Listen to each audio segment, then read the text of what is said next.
Hi everyone and welcome back to the channel. Today I'm going to show you how to turn off and on an iPhone without the power button. In case your iPhone power button is broken or not working, if you want to shut down your iPhone, just go to settings.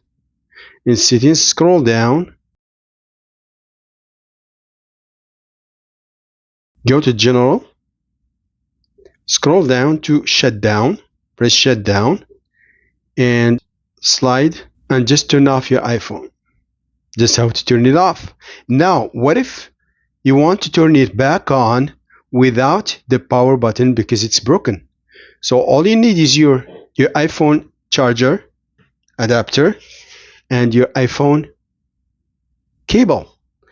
So you just connect the cable to your iPhone and then the other end to the adapter. Connect to a power source and your iPhone will automatically turn back on. That's how to turn on and off an iPhone without the power button. Please subscribe, like the video, and see you in the next one.